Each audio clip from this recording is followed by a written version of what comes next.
Hello everyone, welcome back to my channel. It's been a while, huh? It's been a long time since I uploaded the last one. I've just I've been sick, as you can tell. I'm gonna be talking about The Flash. I'm just gonna jump right into it just because this is really fresh in my mind. I'm still thinking about it. My brother and I watched it, like, I believe it was like a week ago, and it's just been bugging me. It's kind of been annoying me because it's trying to be a multiverse and a time travel movie. It's messy, all right? It's messy. I'll be the first one to say it. It's messy. So, welcome to The Flash Time Loop Dilemma. Now, before I start this video, always, if you like what you see here, please like, comment, subscribe, share the video. I'm gonna keep, churning this out, hopefully. I actually wanted to talk about another project or another movie I was watching called, another TV show I was watching called Bodies, which I thought that was more interesting. But we're here, and The Flash is just really bothering me. So, first things first, it's not the Flashpoint it's not the Flashpoint paradox, all right? It's something else. It's a different story. It's a different take on the Flashpoint paradox, where the Flash goes to the back in time and, does all that stuff. We're not going to be focusing on that. We're going to be talking about only the movie, all right? And as always in these videos, I always got to put the rule of the movie. So every time travel movie has a rule. Every time travel movie always explains that rule within their own little square. I was gonna put a sphere because representing time, but no, it's gonna be a little square because this movie's stupid. So let's go and let's our favorite Bat character of all time, Mr. Conway Twitty. Hello. Nice to see you. It's been a long time. No, it's gonna be Michael Keaton as Batman. All right, just take it away, Batman.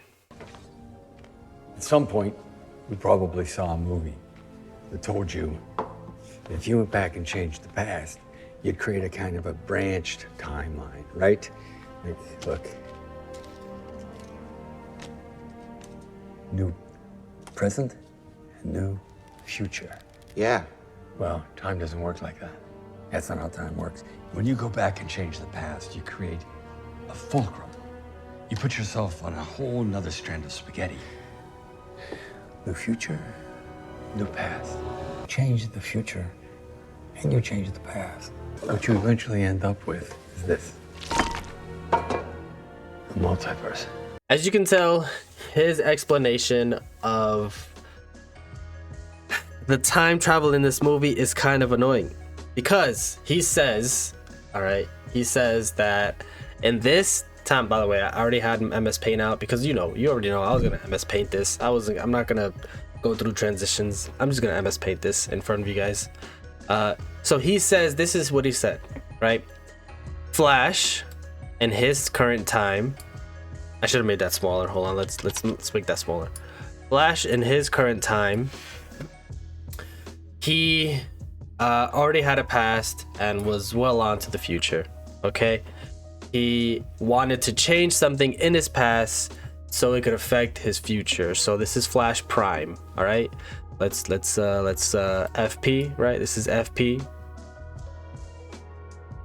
He wanted to go back in time, obviously, to change the death of his mother that his dad was wrongly accused of. And in order to do that, he has to go super fast, enter the Speed Force, and then he's able to travel back in time.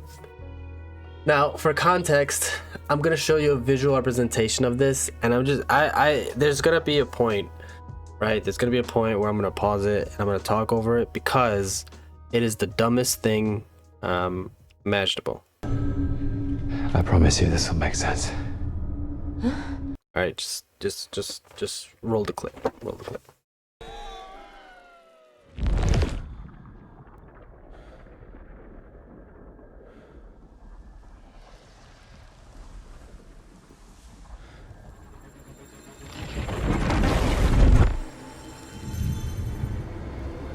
All right, stop right there.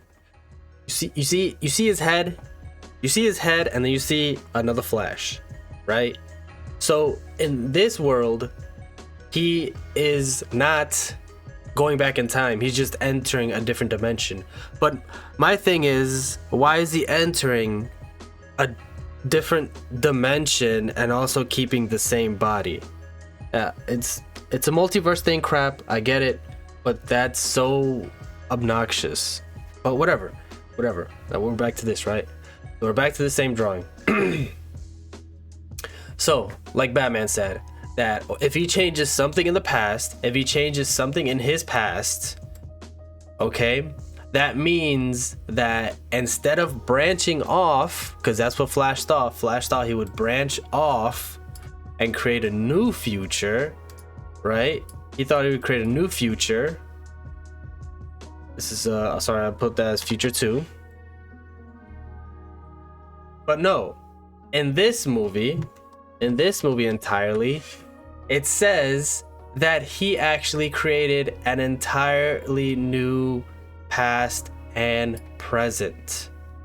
Okay, this is a new past, new present, and a new future. Meaning, like Michael Keaton said, like Bruce Wayne said, now Flash has created his own multiverse. Let me say this, his own multiverse. Why is this an issue? This is an issue because you're telling me, you're letting me know that Flash now has the ability to enter multiverses where there can be 2 of him, 2 of Flash Prime.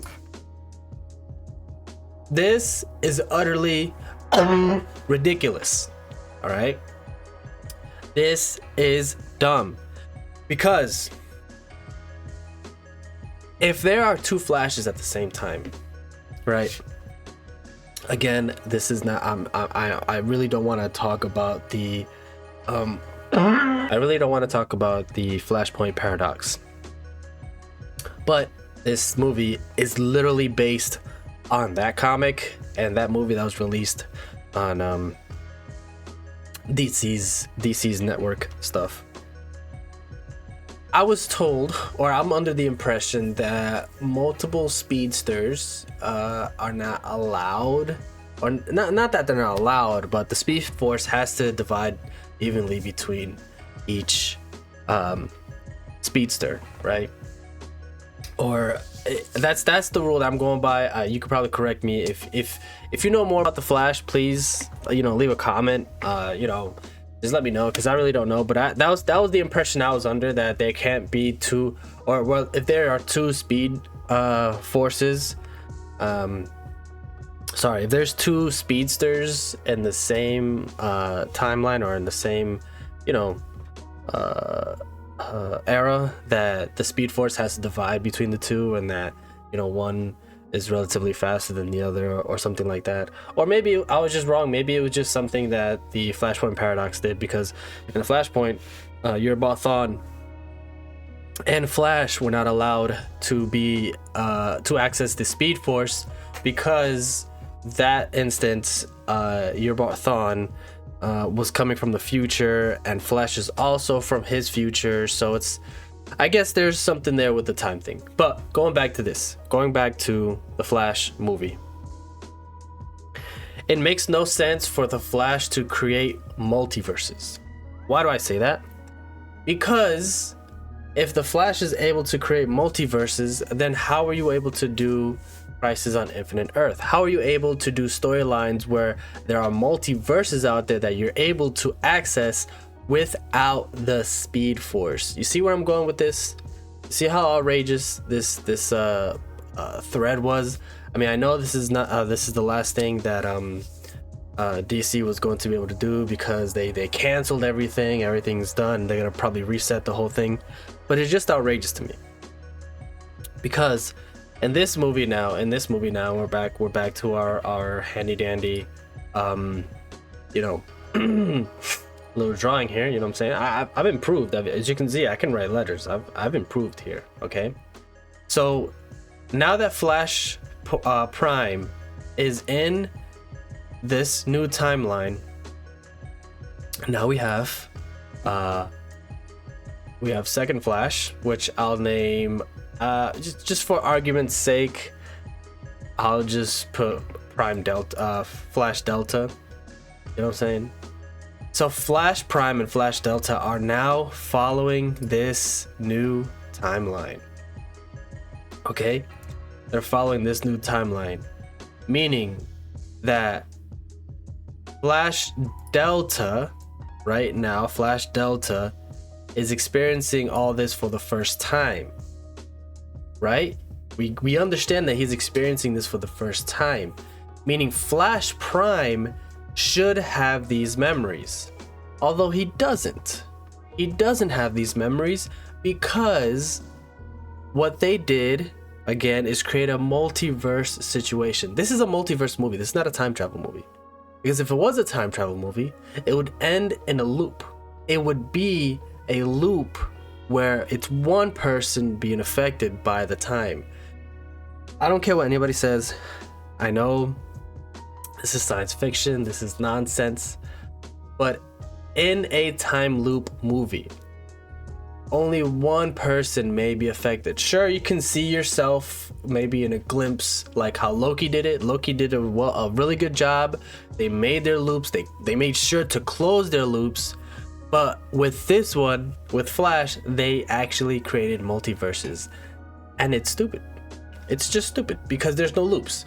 Because now, as Michael Keaton said, there are strands of any kind. There are strands that go this. There are strands that go like that. There are strands that go like this.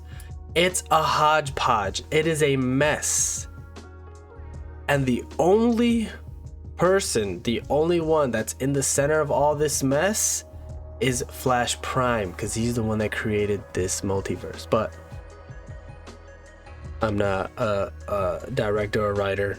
I don't, I'm not gonna say that I am, but it's just, it's ridiculous. So now you're saying, where is the time loop? You're telling me, where is the time loop?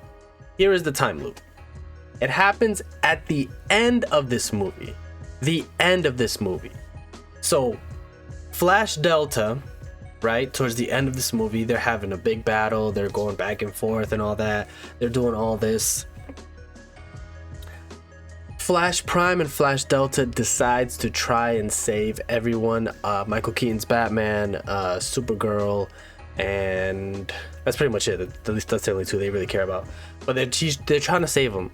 So they keep going back in time. Now, here's the thing, right? This is where the movie started to time loop. Because these two Flashes were going back to a specific point in time to where they were helping Michael Keaton's Batman. I keep saying Michael Keaton's Batman. So they were helping Batman and Supergirl. Okay? They were helping them by going back in time and actually, I don't know, maybe they're going back in their same bodies or something, or I don't know, maybe they're able to create a new timeline. But what they were doing is that they were just creating a mess. They were just creating a mess. They were proving Bruce Wayne's theory correct, that they were just creating a mess. So then Flash Delta, right? Flash Delta turned into, oh, that's not the correct one. What's the color? How about this one? Flash Delta turned into the villain, which we kind of figured out because they were giving us clues. So he became the villain, and he became Flash Omega, right? I'm gonna just say that, Flash Omega, FO. You know what I'm saying? That scar. Oh my God. So you are. Yes, I am. You. He became Flash Omega. He became, well, again, I'm comparing apples to oranges here, but there was supposed to be Zoom. Zoom is your Thon. Whatever. That's that. But he became the villain. He became Nega Scott. You know what I'm saying? Like Negative Scott from Scott Pilgrim, whatever. But he became Flash Omega. He became the Dark Flash. He became the Flash that kept trying to go back in time and change things. Okay. So when he went back in time and tried to change everything, he was the one. He actually caused Flash Prime to enter Flash Delta's timeline in order for him to be created. This is what I'm telling you. At the end of the movie, they wanted to do a time loop. At the end of the movie, which is utterly ridiculous. Whatever. Here we go. So, when Flash Omega went back and made Flash Prime branch out, or actually enter another universe, apparently, because he didn't go back in time. He went and entered another universe. Flash Omega went back in time. Flash Prime didn't go back in time. Think about this, because Flash Omega was like, oh, okay, I gotta go back to the time where Flash Prime changed his past in order for him to meet me. So he went to that point, made Flash Delta, and then Flash Delta made Flash Omega. You see, this is a time loop. This is the dilemma here. This is the dilemma. The whole movie is not a time loop movie. The whole movie is a multiverse movie, and I hate to say that when it's supposed to be the Flashpoint paradox. So, what happens? At the end of this movie, because in all time travel and all time-based movies, all sci-fi movies, you need to be able to close the loop in order for you to keep going. That is now the solution. The solution is, how do we close this loop? So, how do we close this loop? All right. So, Flash Omega decides to try and kill Flash Prime. Flash Omega was going to kill Flash Prime, but Flash Delta got in the way. So, Flash Delta got in the way and he died.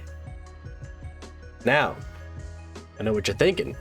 Oh, he died, so that means Flash Omega doesn't exist. And you're correct. And you are correct. You are correct. However, if Flash Delta dies, and you're telling me that the beginning and the end of the timeline is affected by everything that we do at certain periods of time, even though Flash Delta died in the Speed Force, you now have to tell me that Flash Omega is not alive to the point where he cannot go back in time to make himself. Flash Omega now cannot go back in time to stop Flash Prime. So, if this is the case, they still have an opportunity to create the Flashpoint paradox. However, they just royally screwed themselves, because now what you're telling me in this multiversal thing is that if a key player, if a person who went back in time essentially created themselves, a new version of themselves, and they died at certain points back in that time, that timeline no longer exists. So this entire movie, all of this was unnecessary. Because you took care of the baddie. He doesn't exist. Flash can go right back to the past, change what he has to change, and then have a new future. You see how messy that is? You see how I just had to get this out of here because it was just annoying me. It was just annoying me. All right. Let me just I'm gonna transition to just myself now because it's just annoying me. All right. It's just annoying me. I gotta stop looking at it.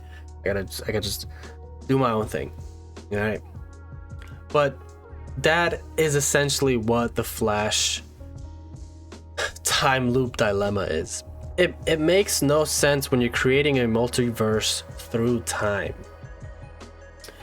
You're essentially saying that all of the multiverse's bubbles from the Flash has to be created by the Flash. You understand that? The Speed Force has to be involved in the creation of the multiverse. If it's not created by the Flash, then Crisis on Infinite Earth is not possible in this universe, in this Flash Justice League universe. It is not possible. Because if it were possible, if Crisis on Infinite Earth was possible, then we would have a machine that was created that can peer into multiverses. But we don't. Our machine is the Flash. And now, maybe some debates here and there. Let me just throw some debates. The cosmic treadmill. Okay, the cosmic treadmill. Sure, you can go back to any point in time using the cosmic treadmill. Again, that would be time-based. So you would have to create the cosmic treadmill for Flash, for him to go back in time, and then also enter multiverses in this universe. See how messy that gets? You see how it's annoying? And I'm glad I just had to get this off my chest. So I'm just it's a lot. It's a lot. It's just a lot. It's just annoying. But if you made it this far in this video, thank you so much for watching. Please leave a like, comment, subscribe, share the video. I will be doing another video on bodies because that one I feel like is a little more interesting. Honestly, I actually do like that show. It's a limited series on Netflix right now. So yeah, I didn't even give you the backstory of like who directed the Flash and all that. It was pointless. Honestly, this movie, it just got under my skin. So thank you guys again so much for watching. Like I said, please comment if you are someone who knows about time travel or a physicist or something like that, or even if you know about Flash, just leave a comment, please. I'll read it, because I'm actually interested in this topic. I'm gonna keep doing this kind of content. It's fun for me. It's fun for me at times, annoying at other times, like this one. This is just a whole hodgepodge of nothingness. All right, so as always, don't forget to tip your waiter.